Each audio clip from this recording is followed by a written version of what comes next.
driver had an ulterior motive the whole time, unbeknownst to the passenger.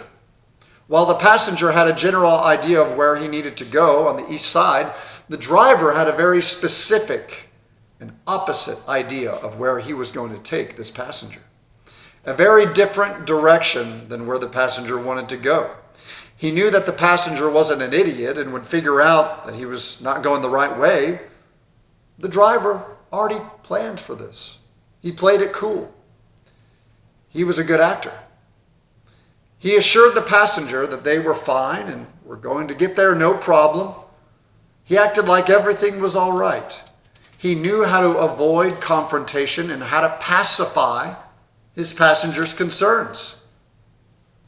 He knew how to convince the passenger that they were going the right way, despite the obvious outward signs that they were not going the right way.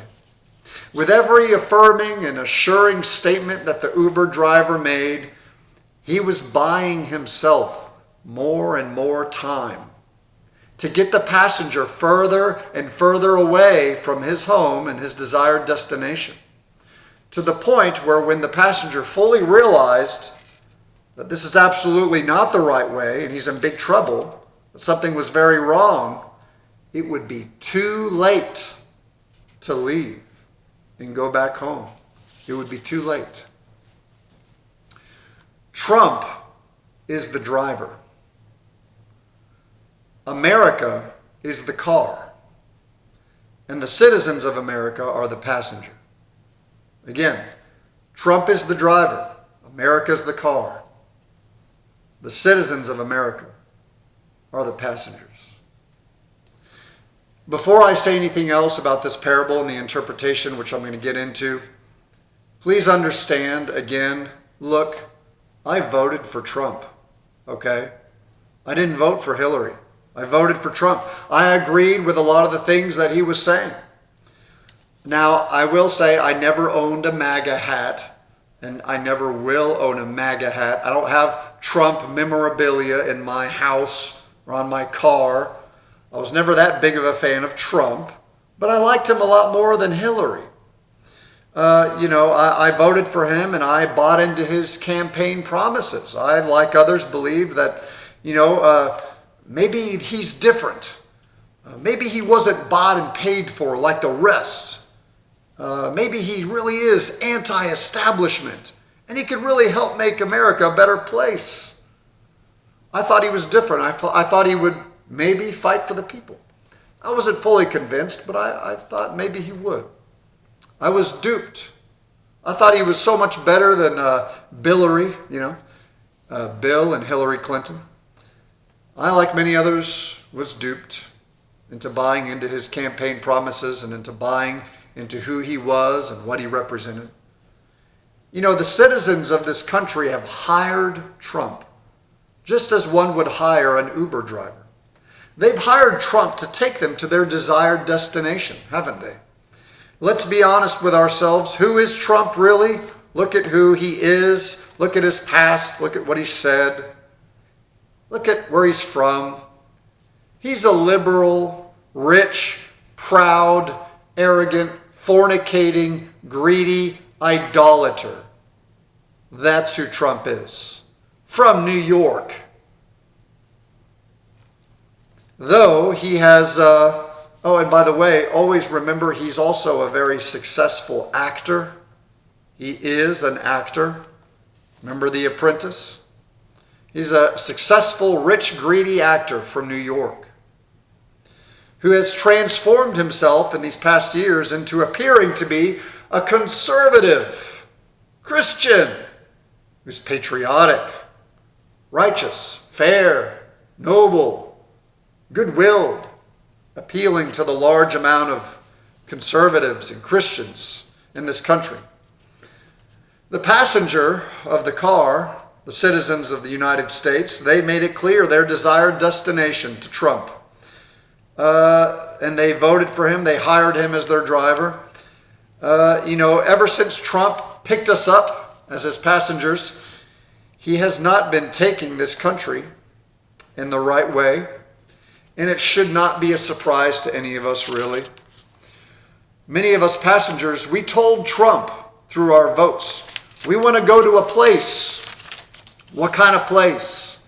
We want to go to a place where our First and Second Amendment rights are protected, where abortion is no longer legal, where our borders are protected, even where we would have a great wall protecting our country, the Great Wall of Trump, right? Where we no longer are involved in unnecessary wars abroad, where we can bring our troops back home, where our economy will soar. America first, right? Where the evil politicians like Bill and Hillary Clinton and the Bushes and whatnot, who've been lying, cheating, stealing, killing, where they will be brought to justice, right? A place where even Christian principles will be upheld and protected, etc., etc. That's the place that we hired Trump to take us, right? So, Trump, as the Uber driver, he takes off as the President of the United States. But as the passengers of this car, America, let's take an objective look at the path, the direction where Trump has been taking us to. Trump is basically doing nothing regarding the censorship of conservatives and Christians in the media outlets, as the establishment is little by little doing a great job of chipping away at our First Amendment rights. And you know, that's exactly what happened in Nazi Germany when Hitler came to power. Is many people's voices in the media were squelched, and the media became controlled by Hitler. And that's exactly what's happening right now in this country.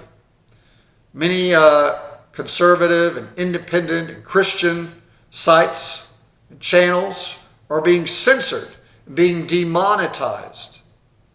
What has Trump done about it? Nothing. Excuse me, President Trump, aren't we supposed to be upholding the First Amendment of our Constitution?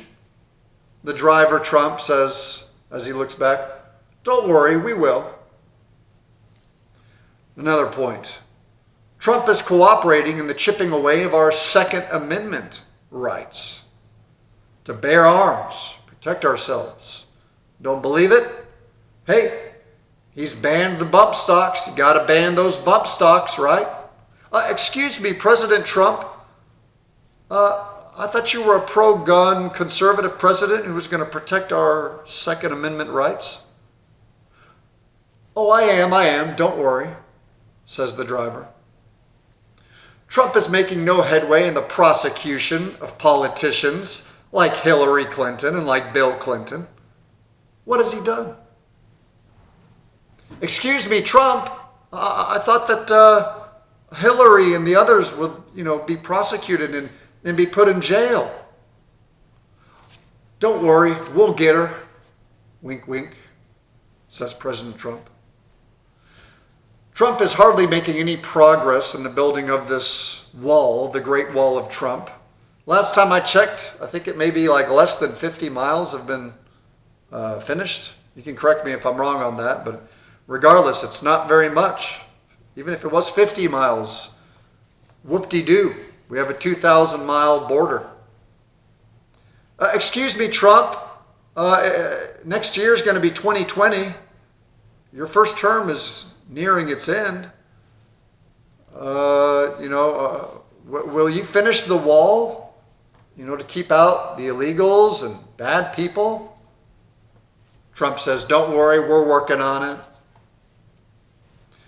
Trump's judges that he's appointed have gone so far as to support funding for Planned Parenthood. Excuse me, Trump. I thought that you were anti-abortion. I thought that you were gonna help stop abortion. Trump says, "Don't worry. I'm pro-life." Trump is meddling in other countries. and on the brink of starting new wars. What's going on in Venezuela? What's going on with these false flag attacks